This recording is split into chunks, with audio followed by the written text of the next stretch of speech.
My 5 tips to help you smash retail arbitrage in 2021. Let's go.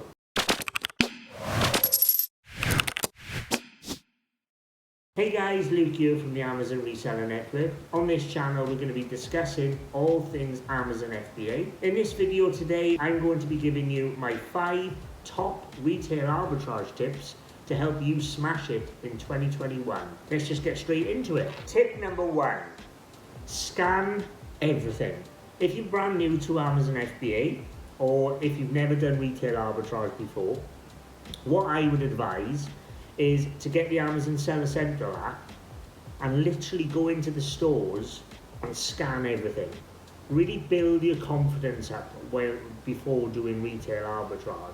Get into the stores, go into every different aisle and scan everything. You start to build your confidence up then, and then you're going to start realizing the trends, what I can sell, what I can't sell, what's profitable and what's not. Otherwise, if you just go in and start picking stuff up off the counters, putting them in your trolley, you're not going to earn money that way. Really go into these stores, scan everything and build your confidence up. Tip number 2, plan your route. It's essential, absolutely essential, because when you're driving, you're not earning any money. When you're in the stores, you're earning money. So by planning the route the night before on Google Maps, writing down each store that you're going to go to, writing a list, ticking off the stores whilst you've done them, you're going to get through a lot more stores and you're going to save so much time, and then you're going to earn a lot more money. So make sure you're planning your route every time that you go out doing retail arbitrage. Stop driving around aimlessly, just trying to find stores. Plan ahead. Tip number 3, do not head just for the toy section. I've been there, guys. I just used to head towards the toy section because I'm a little bit of a big kid. I love toys and I know more about toys. But it was when I started going down the other aisles when my sales and my profits skyrocketed. There was less competition on the products that I was finding because people weren't going down there. Don't be a sheep. Don't always follow the crowd. Do things that other people aren't thinking of. Go down aisles that people wouldn't even dream of going down. Really think outside the box. And if you start doing that and implementing that in your business, I guarantee you will be more profitable and you will be more successful. Tip number 4, sales rank is not king. Sales rank is just a snapshot in time of that moment of that day. So the next day it could be up there, and then the next day it could be down here. I, for one, for the first couple of months, I was buying products just on the sales rank being in the 1% category.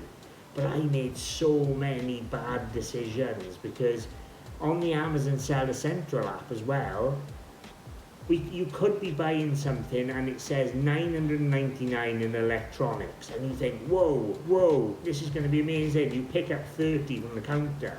The next day then I had to bring them all back. I tell you for why. Because when I went home then, I went on to Amazon. I went on to Amazon.co.uk, the BuyBot Pro extension, and it sold nothing. It was selling nothing. It had no sales history or nothing. It was $999 in wireless earphones. So it was literally, I've made so many mistakes about that, like that. I'm never going to make them mistakes again. By having something like BuyBot Pro mobile app, it gives you the best chance to make on-the-spot decisions. Tip number 5, add your products to Seller Central when you're sourcing. This is something that I implement every single time that I go out doing retail arbitrage. If I find a profitable product, I will simply just add it to my inventory via the Amazon Seller Central mobile app. So that means to you is when I get home and I want to do my shipment, my products are already in my inventory, making that a lot easier of a process, a lot quicker, and it's going to give me more time to do things that are actually going to earn me money instead of things that aren't going to earn me money. So I would advise definitely start doing that. So there's 5 of my tips to help you on your next sourcing trip. I wish you all the best on it. If you like this content and you want to see more of it, please hit that like button, and I'll see you on the next one. Take care.